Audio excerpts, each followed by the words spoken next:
Ok, bueno, en respecto a esto, sabemos osteomielitis hace referencia a la infección que se va a llegar a presentar dentro del tejido óseo, que va a llegar a afectar también, pues como su nombre lo dice, la parte de la médula ósea. Típicamente se presenta como osteomielitis vertebral en el adulto, mientras que en el pediátrico lo más clásico es una osteomielitis aguda de diseminación hematógena. Sí, aquí hay que recordar que la osteomielitis tiene pues tres formas de diseminarse, que puede ser hematógena, puede ser por inducción en cirugía, o puede ser de un tejido blando que está en contacto con el hueso, que son tejidos aledaños, pero que no es propiamente por el sistema sanguíneo.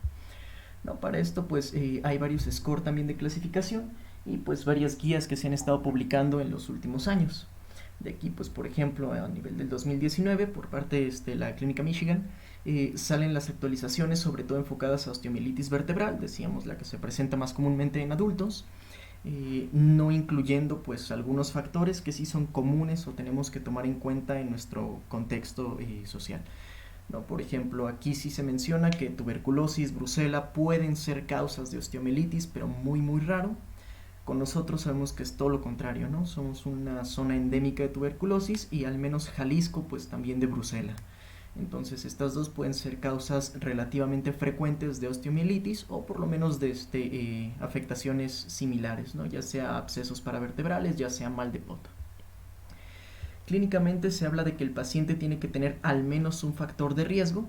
Realmente las recomendaciones dicen que si no tiene ninguno de estos factores debemos sospechar de algún otro diagnóstico diferente de osteomielitis, siendo pues lo más común que se presente con diabetes o cualquier otro tipo de inmunosupresión o inmunocompromiso, ¿no? VIH, insuficiencia hepática, insuficiencia renal, alcoholismo, cáncer, que tenga algún riesgo para bacteremia o que ya tenga la bacteremia o la infección propiamente, patologías o tratamientos de patologías autoinmunes como artritis reumatoide, la historia de fracturas, traumas o intervenciones quirúrgicas a nivel de la columna vertebral, sí, de forma reciente. Y aquí pues recordar sobre todo se incluye a los usuarios de drogas intravenosas. ¿No? Esto es importante porque al menos de forma global sí se habla que la osteomielitis pues es causada principalmente por Staph aureus. Ya dentro de las manifestaciones clínicas, que pues a pesar de que las tengamos, decíamos si no hay ningún factor de riesgo tenemos que buscar otro diagnóstico, pues evidentemente van a depender de la extensión de la infección y de las complicaciones. No es lo mismo una osteomielitis que solamente está afectando el hueso a cuando ya se forma, por ejemplo, un absceso subdural. ¿No? Entonces, sí, perdón, epidural. Entonces sí tenemos que tomar ahí en cuenta pues esas manifestaciones, sobre todo pues el dolor de espalda a nivel de la osteomielitis, sabemos que se llega a presentar sobre todo toracolumbar, el empeoramiento nocturno que es focal o que está localizado el dolor, realmente no es difuso, y se pueden llegar a presentar otros síntomas sistémicos por la misma infección o neurológicos por la misma compresión a nivel de la médula espinal. Sí, aquí pues dentro de los sistémicos ya sabemos letargia, pérdida de peso, vómito, anorexia, fiebre, etcétera, etcétera. Sí, aunque la fiebre se reporta hasta en 2 de cada 3 pacientes, pues la ausencia no descarta que se trate de una osteomielitis infecciosa, ¿sí? O una osteomielitis vertebral. Y decíamos, los síntomas pues evidentemente serían neurológicos, aquí pues la compresión va a ser únicamente en la parte donde se esté generando ya sea la herniación del disco, ya sea la fractura de la vértebra, ya sea el absceso epidural, y pues vamos a tener la debilidad en las extremidades, disestesias, dolor radicular o de distribución localizada, alteraciones de la marcha y se pueden llegar a presentar también disfunciones sobre todo a nivel vesical. Sí, aquí se reporta mucho pacientes que inician con retención urinaria. Y pues como comentamos, dependiendo la localización, si es cervical, si es torácico, si es lumbar, pues van a ser diferentes las manifestaciones que se van a presentar y también pues la extremidad que se va a afectar de forma clásica. ¿No? Decíamos lo más común, pues Staphylococcus aureus, hasta 67% de los casos, E. coli 21%, Pseudomonas 6%, y como comentamos, pues aquí sí se habla que tuberculosis, brucelosis son causas raras de osteomielitis, pero pues sabemos en nuestro contexto no es tanto así. Sí, aquí en México, si bien no hay publicaciones tan actuales, realmente esta del 2017 es una revisión del 2013 y 2014, vemos que por ahí Staphylococcus aureus y otros Staphylococcus coagulasa negativos también son bastante comunes. E. coli no es tan común como algunos otros, por ejemplo, enterococos o enterobacterias, y Pseudomonas es mucho más prevalente, por ejemplo, que E. coli en nuestro contexto, a diferencia de lo que se reporta en la literatura de Estados Unidos, ¿no? Entonces sí tener esta diferencia. Como decíamos, brucela pues es más común en Jalisco, aquí como son casos de Ciudad de México no se presenta de forma tan común. Y pues tuberculosis a veces lo agrupan como mal de Pot, entonces muchas veces no se toma en cuenta o no se describe directamente en este tipo de publicaciones. Sí, podemos ver algunos otros atípicos, Streptococcus, Proteus, Aeromonas, decíamos otros Staphylococcus, Stenotrophomonas, que recordemos son resistentes a prácticamente todo menos trimetoprim sulfa de forma empírica, etcétera, etcétera, ¿no? Y bueno, ya que tenemos la sospecha, tenemos que hacer el abordaje. Para esto el diagnóstico se va a dividir en diferentes pasos, iniciando por un examen neurológico completo. Sí, de hecho el algoritmo propuesto nos dice que si el examen neurológico tiene alguna alteración, ya directamente nos vamos por antibiótico-terapia empírica, el estudio de imagen urgente y la consulta a neurocirugía. Si por otro lado el examen neurológico está normal, ya podemos proceder con los estudios de laboratorio, tomar 2 juegos, por ejemplo, de hemocultivo, surocultivo, proteína C reactiva, una biometría hemática, etcétera, etcétera. Y pues comentábamos, cuando no es urgente tomar el estudio de imagen porque neurológicamente el paciente está bien, sí se recomienda de cualquier forma, dentro de las primeras 6 horas, tener el estudio de imagen de columna vertebral. De primera intención tendría que ser una resonancia magnética con contraste, aquí para poder hacer la comparación, sobre todo entre T2, T1 y el T1 con contraste. Ya si no se puede administrar el contraste porque es muy tardado, porque no está disponible, porque el paciente ha presentado alergia, por lo que sea, se tiene que hacer la resonancia sin contraste. Y en caso de que no se pueda hacer la resonancia también por cualquier motivo, no hay disponibilidad en el hospital, el paciente tiene algún artefacto que no es compatible con la resonancia magnética, por ejemplo un marcapasos o algo similar, pues tendríamos que proceder a la tomografía. De primera intención, igual un mielograma por tomografía, si no se puede una tomografía normal con contraste y si no se puede en el peor de los casos, pues una tomografía sin contraste. Sí, pero este sería como el orden de predilección que tendríamos que tomar al momento de realizar el estudio de imagen. Porque ahorita vamos a ver unos ejemplos, es mucho más sencillo ver en las resonancias las lesiones o la osteomielitis vertebral que en la tomografía, y es muy diferente, sobre todo a nivel de las complicaciones como los abscesos epidurales, tener el mielograma que tener solamente la tomografía. ¿Sí? Entonces por eso nos vamos en este orden. Ya por otro lado, está también la opción un poco más invasiva, que es tomar la biopsia directamente a nivel del hueso, y esto se refiere cuando el hemocultivo sale negativo y el estudio de imagen sale positivo. ¿Sí? Sobre todo pacientes que no tienen buena respuesta también al tratamiento empírico parenteral de forma inicial, que luego se tiene que cambiar a vía oral. Pues ya esta sería como la última opción, pero pues si el cultivo sale positivo, que considerando que la diseminación hematógena es lo más común, en teoría tendría que salir positivo de forma bastante común, que por ahí la literatura reporta que puede llegar a salir solo en el 30% de los casos positivo, pues sí tendríamos que valorar el abordaje un poquito más invasivo, ¿no? Que también dependiendo de los datos que nosotros observemos en el estudio de imagen, puede que durante la misma intervención de neurocirugía podamos tomar el tejido para hacer el cultivo o para utilizarlo para la biopsia, ¿sí? Sin necesidad de hacer las 2 intervenciones invasivas. Y pues aquí, como comentábamos, esta es una resonancia. Aquí era una paciente, llega con datos de dolor lumbar bastante localizado, empieza con retención urinaria. La primera resonancia no muestra nada, pero por la sospecha diagnóstica le empiezan antibiótico-terapia. A los 22 días repiten la resonancia y pues esto es lo que se observa, ¿no? En el lado izquierdo vemos una secuencia en T2, aquí pues el líquido está claro, mientras que en T1 el líquido se ve oscuro. Es una T2 específicamente con saturación de grasa, y pues podemos ver L5, L4, L3, L2, L1, están hiperintensos los cuerpos vertebrales. Hay un poco de esclerosis a nivel de las placas terminales. Vemos que el núcleo pulposo del disco intervertebral está realmente deshidratado, es muy pequeño comparándolo con los núcleos de los otros discos intervertebrales. Aquí abajo entre L2 y L3 pues vemos que realmente el disco está completamente deshidratado, no se ve como si hubiera agua. pero en la secuencia de T1 vemos que sí existe el disco.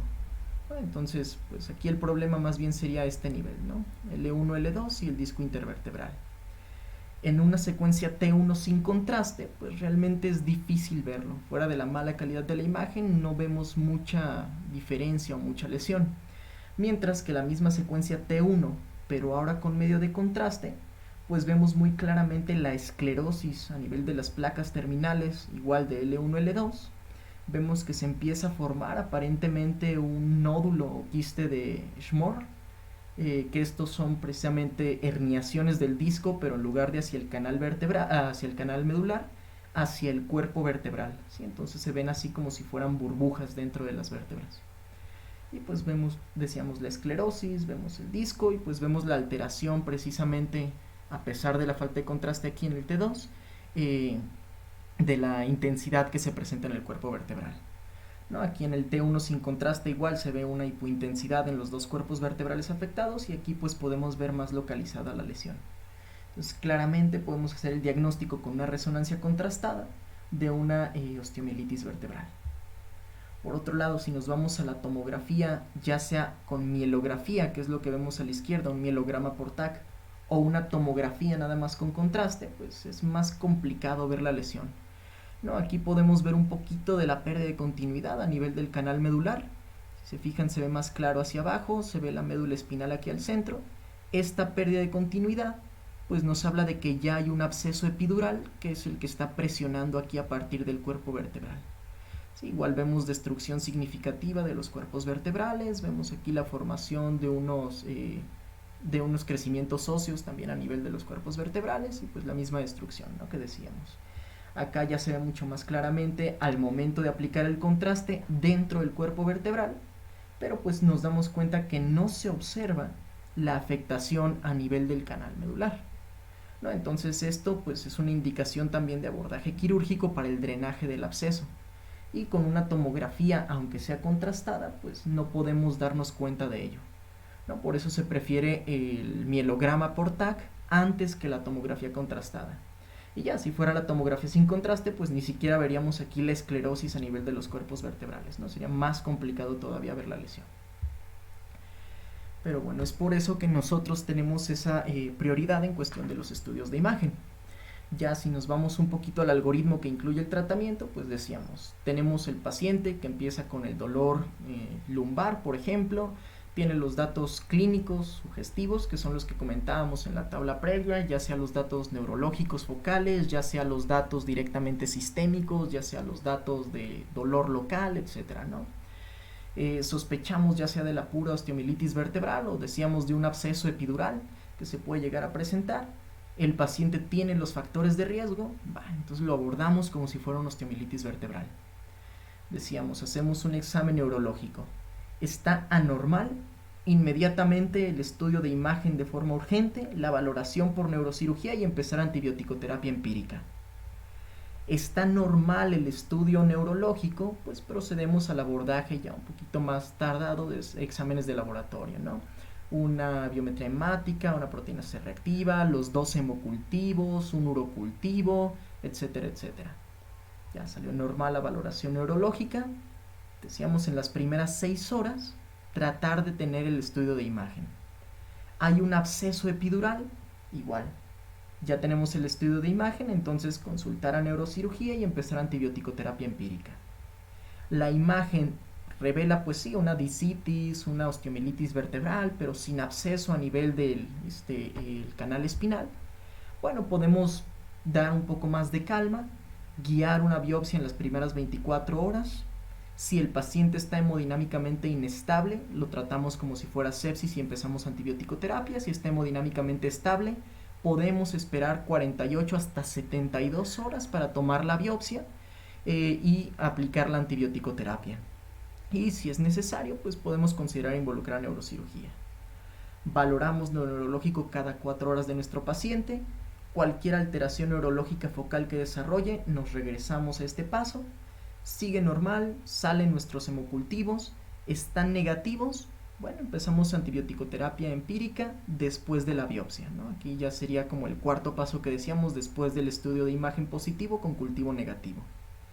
está positivo, pues más sencillo, ¿no? Empezamos la antibiótico terapia ahora dirigida y ya no sería necesaria la biopsia. Entonces aquí con el puro cultivo y el estudio de imagen, pues ya tenemos un tratamiento dirigido. Y como comentábamos, si no hay datos pues ya ni imagenológicos, a pesar de que la clínica sea compatible, tendríamos que esperar 2 semanas, si el dolor persiste, para repetir el estudio de imagen, como en la paciente que comentábamos, ¿no? Que pasaron 21 o 22 días en lo que se repitió el estudio de imagen que ya reveló las alteraciones. ¿Sí? Entonces aquí pues se repite el estudio de imagen, ya tiene datos de discitis, de osteomielitis vertebral o incluso del absceso epidural, pues ya su antibiótico terapia y su valoración quirúrgica. Y para tratar sobre todo en caso de complicaciones de si hay alteraciones neurológicas, quitar la compresión a nivel medular, o si hay abscesos epidurales, pues hacer el drenaje del absceso para que se pueda eliminar más fácilmente el biofilm y no tengamos complicaciones. Sí, de antibiótico terapia, pues siendo que lo más común decíamos es Staphylococcus aureus, hasta en 2/3 partes, pues vamos a abordar como Staphylococcus aureus, ¿no? Vancomicina, que tiene una muy buena penetrancia a nivel óseo, ajustada por nomograma. Esto quiere decir que el paciente tenga de 15 a 20 microgramos por mililitro a nivel de suero o plasma de vancomicina. ¿Sí? Entonces se va a ajustar con base en esto. Si el paciente tiene menos, aumentamos dosis, si el paciente tiene más, bajamos dosis hasta llegar a dosis meta. Y ceftriaxona, que en todo caso, pues aquí ya estamos cubriendo al Staphylococcus aureus, probablemente meticilino resistente, y con la ceftria pues estamos cubriendo a los gram negativos, ¿no? Decíamos por ejemplo E. coli, que sería el segundo lugar a nivel global. Ya de forma alternativa, que esto involucraría a nuestro país, si sospechamos de pseudomonas, que decíamos es la segunda causa en México, al menos hace casi 10 años que se hizo el estudio, pues sería igual vancomicina para el estafilococcus, pero cefepime o ceftazidima, que recordemos son las cefalosporinas que tienen cobertura contra pseudomona. Paciente alérgico a penicilina, pero no son reacciones anafilácticas, igual vancomicina meropenem. Alergia severa o reacciones anafilácticas, vancomicina astreonam. Lo que hay que recordar, el astreonam es el monobactámico, es un beta-lactámico que no tiene interacción con los otros en cuestión de alergias. Y si no se puede dar vancomicina por alergia, intolerancia o porque se trata ya de un estafilococcus vancomicino resistente, pues tendríamos que cambiar por linezolid más cualquiera de los otros, ¿no? Ya sea la ceftriaxona, ya sea el cefepime, ceftazidima, meropenem, astreonam, etcétera, etcétera. Sí, esto lo vamos a dejar como el manejo empírico. Y de hecho estas guías tienen así todavía su referencia de puedes revisar aquí con qué medicamentos interactúa el linezolid para tener cuidado con tu paciente y que no vaya a tener problemas en ese sentido, ¿no? Entonces este sería el manejo empírico, decíamos en lo que obtenemos los resultados del cultivo, recordando que aquí, a diferencia de muchas otras patologías que hemos comentado, la ventaja que existe es que si tú empezaste la antibiótico-terapia, todavía 24 horas después, el cultivo de la biopsia puede salir positivo. Sí, aquí no baja el rendimiento como en meningitis o como en sepsis, que decíamos que si le das antibiótico y luego tomas el hemocultivo o la punción lumbar y la cultivas, sale solo 20% o menos positivo. Aquí 24 a 48 horas sigue saliendo positivo el cultivo de la biopsia. Sí, entonces podemos empezar la antibiótico-terapia con más seguridad en ese sentido.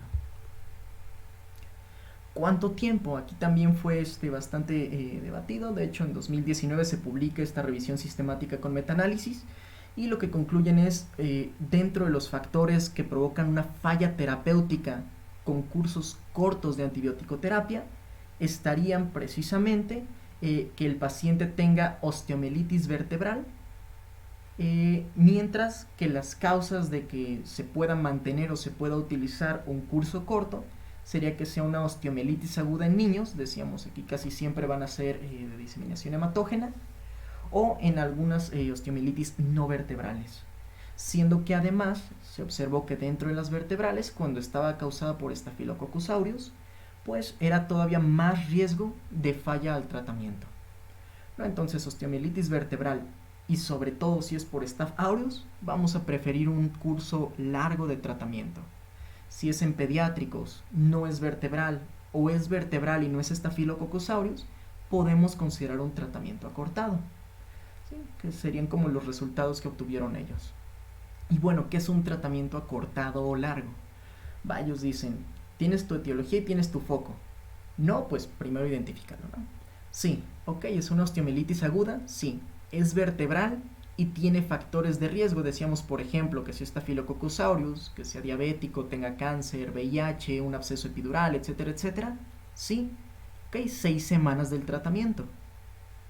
No, realmente sí es vertebral, pero no tiene ningún factor de riesgo. Pues 4 a 6 semanas, ¿no? 6 semanas porque es vertebral y ya vimos que puede asociarse a falla, pero si no es Staph aureus podemos considerar incluso 4 semanas. Por otro lado, es aguda en el pediátrico por diseminación hematógena, es en cualquier otro hueso largo, etcétera, etcétera. Solamente 2 a 3 semanas son necesarias de tratamiento antimicrobiano para que el paciente remita. Mientras que las osteomielitis crónicas o las osteomielitis a nivel de pie diabético, que sería el equivalente a tener el factor de riesgo, pues sí nos hablan de un tratamiento prolongado de 6 semanas, pero considerando también el debridamiento quirúrgico. No, ahorita vamos a ver que las osteomielitis crónicas sobre todo hacen como un tipo de envasado dentro del periósteo del patógeno, entonces el antibiótico no penetra bien y por eso se tiene que hacer un debridamiento quirúrgico del tejido necrótico que se esté generando o de la cápsula que se haya formado para que después el antibiótico penetre adecuadamente. Sí, esa sería una consideración muy importante a nivel del abordaje quirúrgico previo a contar la duración de la antibiótico-terapia. Sí, tú la puedes empezar desde antes, sobre todo en pie diabético, pero pues mientras no debrides realmente no ha pasado tiempo, no se cuenta para esas 4 o 6 semanas. Y esto es lo que les comentaba, ya un poco después, al año siguiente, en el 2020, Urish y Casat publican un manejo ya dirigido a Staphylococcus aureus, ¿sí? Sobre todo pues vertebral, pero no únicamente. Y ellos hablan de lo que les comentaba ahorita, que lo que sucede es que el mismo hueso puede hacer una especie de secuestro del patógeno en el cual se mantiene encapsulado con el periósteo y forma un involucrum alrededor dentro del mismo hueso que está causando el foco infeccioso. ¿No? Entonces esto mientras tú no hagas un debridamiento adecuado no va a responder a la antibiótico-terapia. Sí va a seguir recidivando y se va a considerar una osteomielitis crónica. Que de aquí, punto curioso a destacar, es que Urish hace los dibujos de sus artículos y les pone su firma en el momento que los pone. Pero bueno, y la otra decíamos Staph aureus cuando no sea vertebral y cuando no sea crónico, pues también recordar que puede llegar a causar artritis sépticas. Sí, aquí pues como decíamos se va a generar una especie de absceso que involucra al periósteo, un absceso perióstico, y pues esto puede provocar la diseminación sobre todo por las asas vasculares que se encuentran en la porción más débil o en las metáfisis a nivel ya de la zona articular. ¿No? Entonces esto nos va a causar pues una artritis séptica o una artritis infecciosa debida o secundaria a la misma osteomielitis. Aquí ellos dicen, bueno, si lo más común es Staph aureus, pues lo ideal sería clindamicina en entornos de baja resistencia a clindamicina y que sean Staphylococcus meticilinos sensibles, o vancomycina cuando sospechamos de Staphylococcus meticilinos resistentes. ¿No? Si sospechamos ya de un meticilino resistente en un implante, pues aquí sí tendríamos que agregar rifampina durante 2 semanas y luego cambiar a rifampina más otro fármaco para completar hasta 6 meses de tratamiento. No, mucho más prolongado, pero eso nos ayuda a preservar el implante, sobre todo cuando ya se formó el biofilm. Porque la otra opción sería pues quitarle al paciente su implante, ¿no? Ya sea de cadera, ya sea de rodilla, el que se haya colocado. Si no queremos darle medio año de antibiótico terapia, pues para eliminar el biofilm tendríamos que quitar el implante y colocar uno nuevo, lo cual pues ya es un procedimiento quirúrgico bastante invasivo y pues también es bastante costoso para el paciente comprar una prótesis nueva. Sí, ellos también, bueno, el grupo de Urish también menciona algunas clasificaciones, destaca pues la clasificación de Minagi, destaca la clasificación de Copley, pero a fin de cuentas la clasificación más usada en la actualidad es esta que vemos aquí. Sí, que toma en cuenta el valor de proteína C reactiva inicial, por eso, aunque como marcador de inflamación no es específico de osteomielitis, sí se recomienda en parte de los laboratorios de entrada. Sí, porque funciona para nosotros poder estadificar al paciente. Proteína C reactiva en los días 2 a 3, proteína C reactiva en los días 4 a 5, porcentaje de bandas en los leucocitos, días con fiebre a pesar de que ya empezó antibiótico terapia, si tiene que ser hospitalizado en la UCI y si tiene enfermedad diseminada. Sí, lo que decíamos, que tenga múltiples focos, que ya haya hecho trombosis, embolismo séptico, neumonía, endocarditis, artritis séptica, etcétera, etcétera. Y pues ya consideramos el puntaje. Si el paciente tiene 0 a 3 puntos, realmente la clasificación es como leve, de 4 a 7 es moderada, 8 a 10 sería severo, ¿sí? Siendo que el puntaje pues va de 0 a 10. Entonces eso también nos puede ayudar a determinar qué tan necesaria es la intervención por parte de neurocirugía, a pesar de que no haya involucro neurológico o abscesos epidurales. No, por ejemplo, si tiene un 10, pues yo creo que lo más conveniente sí va a ser un abordaje también quirúrgico. Ya al año siguiente de estas recomendaciones, pues la ITSA hace una actualización ya no de osteomielitis vertebral, sino que se enfoca en osteomielitis pues aguda en pediátricos, que como decíamos va a ser de diseminación hematógena. Aquí ellos comentan, bueno, para el diagnóstico igual, hemocultivo, aunque solo 1 de cada 3 va a salir positivo, proteína C reactiva, porque ya vimos que nos va a servir para estadificar la severidad del paciente, aunque no sea específica para la patología. Y algo que sí recalca muy puntualmente la ITSA es no tomar procalcitonina. Sí, la procalcitonina no nos sirve ni para iniciar tratamiento, descontinuar tratamiento, clasificar severidad o diagnosticar la osteomielitis. Entonces, proca no tiene utilidad en este contexto. En cuestión de estudios de imagen, una radiografía sería conveniente como abordaje inicial, sobre todo porque pues en paciente pediátrico y de forma de diseminación hematógena tenemos que considerar varios criterios distintos. Aquí no tiende a ser vertebral, tiende a ser en huesos largos, entonces podemos sospechar de muchas otras patologías, ¿no? Incluso puede llegar a ser un sarcoma de Ewing, y pues eso con la radiografía de forma inicial podemos tener características más claras que si tomamos directamente la resonancia. Pero claro está, la resonancia sigue siendo el estudio confirmatorio en cuestión de imagen.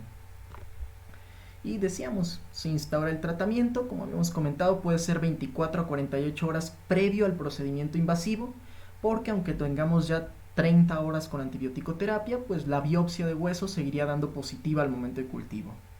Evidentemente, cubrir Staphylococcus aureus, que aunque sean pediátricos, sea hematógeno y no sea vertebral, sigue siendo el patógeno más común, y de forma inicial dar un tratamiento parenteral por la misma diseminación hematógena, sin saber específicamente cuál sea el foco primario, y una vez que se estabilice el paciente, podemos pasar a tratamiento vía oral, ¿sí? O cuando vemos que hay una buena respuesta al tratamiento parenteral, podemos pasar a tratamiento vía oral, buscando completar 3 a 4 semanas en el contexto, decíamos, de pacientes con osteomielitis sin complicaciones, ¿no? Ya vimos que si hay complicaciones, pues se prefiere sí extenderse hasta 6 semanas o más, dependiendo del contexto específico del paciente. Y pues aquí también tienen otros criterios para diferenciar cuándo es una osteomielitis complicada o no complicada. Si no complicada un solo hueso, no complicada responde rápidamente al tratamiento tanto farmacológico o quirúrgico, tanto los datos sistémicos como los datos locales. Vemos que hay una resolución temprana de la bacteremia, lo que decíamos 1 a 2 días y podemos hacer el cambio a tratamiento vía oral, que no hay secuelas agudas de la infección y que no se encuentran datos de riesgo para secuelas crónicas, ¿no? Que sobre todo pues en el paciente pediátrico sí tendrían bastante importancia a nivel del cartílago de metáfisis para el desarrollo y el crecimiento adecuados. Complicado, pues 2 o más huesos, que tenga alteración de tejidos blandos, por ejemplo un absceso paravertebral, alteración de músculo, neumonía, endocarditis, abscesos hepáticos, que haya estado expuesto ya previamente a antibiótico terapia o que no esté respondiendo a la antibiótico terapia, más de un evento quirúrgico, bacteremia de más de 3 días, habíamos dicho diseminación, tanto embolismos sépticos, trombos venosos, endocarditis, y pues claro está cualquier otra complicación ya crónica, ¿no? Lo que decíamos, alteraciones o lesiones a nivel de metáfisis y pues cualquier riesgo que exista de una fractura patológica. Entonces, como comentábamos, pues si es no complicado, con 3 a 4 semanas es suficiente. Si tiene datos de complicación, nos extendemos mínimo 6 semanas.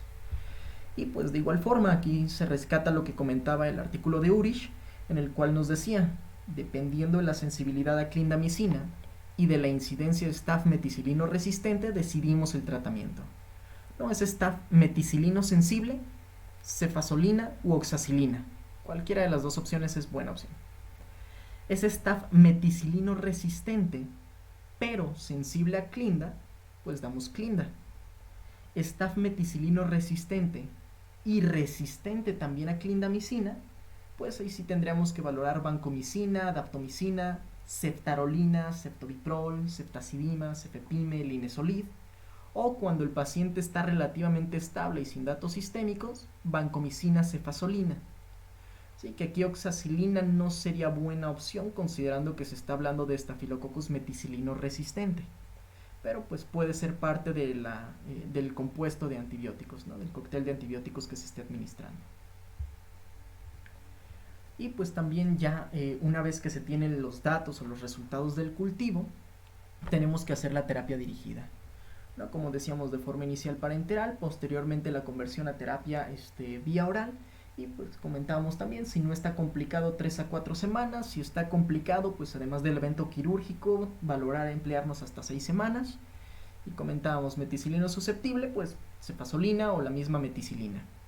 Meticilino resistente, pero susceptible a clinda, pues clinda.